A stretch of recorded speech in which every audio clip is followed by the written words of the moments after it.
The presentation you are about to hear is the third edition of Contraception, Why Not? By Professor Janet E. Smith. More than 2 million copies of this talk have been distributed worldwide since 1993.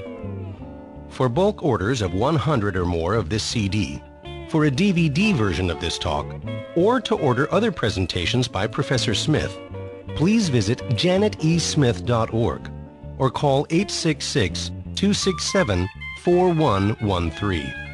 That's 866-267-4113. Professor Janet Smith is a well-known Catholic speaker on the issues of contraception and human sexuality.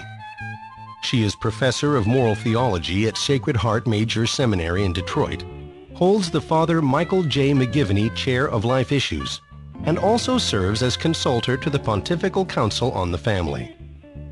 Dr. Smith is the author of Humana Vitae, A Generation Later, and Right to Privacy, editor of Why Humana Vitae Was Right, and co-author of Life Issues, Medical Choices. And now, here is Professor Janet E. Smith.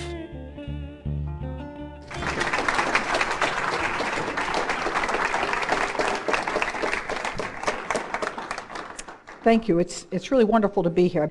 Tonight I'm going to go through some of what I want to call the contraceptive myths. We're going to be cracking the contraceptive myths here.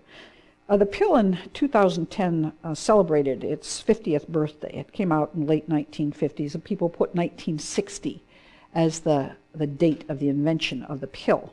Before that was largely the condom and the diaphragm, and so the pill was something new. It came on the market in 1960s, and really the culture and the world has never been the same since, right? The changes that have happened since contraception came on the scene are absolutely epic making. The subtitle here of Time magazine cover says, "So small, so powerful, and so misunderstood." Now I hope to give us a lot of understanding about what the pill and other forms of contraceptives have done.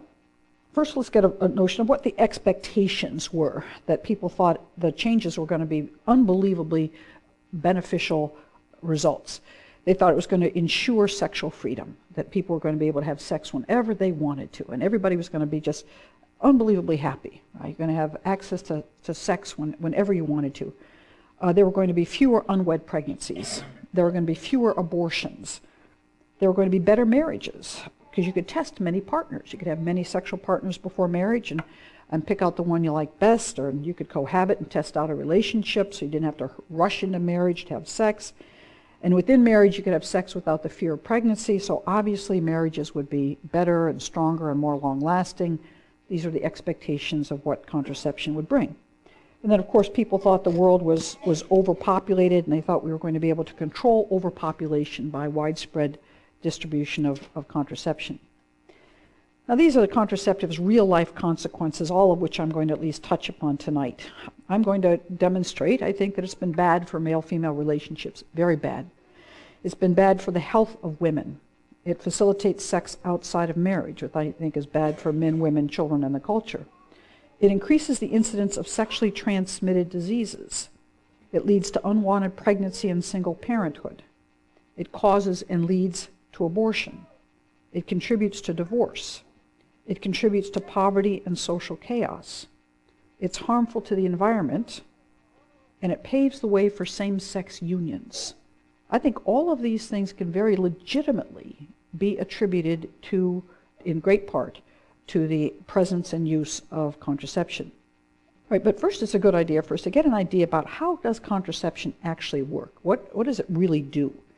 Some of you, this might be too much information for some people, but really it's information everybody should have. This is one slide that shows 4 different rows that show different things about a woman's menstrual cycle. Women are actually born with all the eggs we're ever going to have. It could be a couple 100,000, maybe up to 1 million or so. And then we have about 30 years of reproductive life, where every month we ripen and release generally 1 egg. All right, 1 egg a month, even though we got hundreds of thousands. Of course, men are spectacularly more fertile than females. So women are relatively infertile. Men could beget a child any time of the day, any time of the month. But women are only fertile, actually, for 12 hours every month. A woman releases an egg once a month. That egg lives in her body for only 24 hours and can be fertilized for only 12 hours. Now, if you look at the slide here, you've got sort of two surges of hormones. At the top, we have the hormones that help a woman ripen and release an egg. All right, and you'll notice it peaks mid-month, a huge shoot up somewhere around day 11, 12, 13, 14. A woman is going to ovulate. If she has a sexual intercourse in the vicinity of the time that she ovulates, right, she may get pregnant. If she doesn't get pregnant, that egg dies within 24 hours of being released. Right? And so from that mid-month to day 14, you'll notice that the hormones drop suddenly. Right? So when they drop suddenly, that means the egg has come and the egg is gone, and a woman cannot get pregnant for the rest of the month.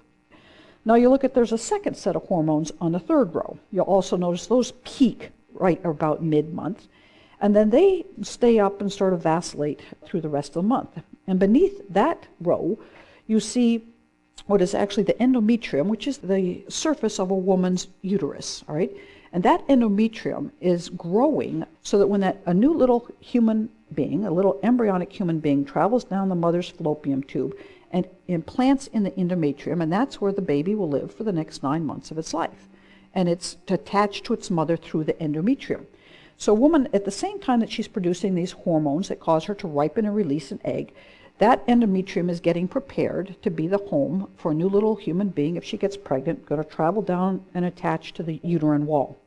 Again, now if she doesn't get pregnant, she's going to slough off that endometrium, and that's why a woman has a period every month. That's getting rid of the endometrium from the month before. Now you'll look at this and you'll realize that a woman has virtually a different chemical makeup every day of the month. Now, this should help all of us understand females a whole lot better, right? When a woman every single day has a different chemical makeup than she had the day before. And most of us go through some pretty significant mood changes with these hormones. We're a different person chemically. And most of us, when we get up in the morning, we don't know whether we're the nicest human being on the face of the earth or a real shrew. And usually we don't know until we've talked to some male, and somehow that will reveal to us where we are in this cycle. And you wonder about males, the fluctuation of the male sexual hormones that a male experiences, it's a straight line, just like that. If he seems the same today, yesterday, and tomorrow, he is, all right?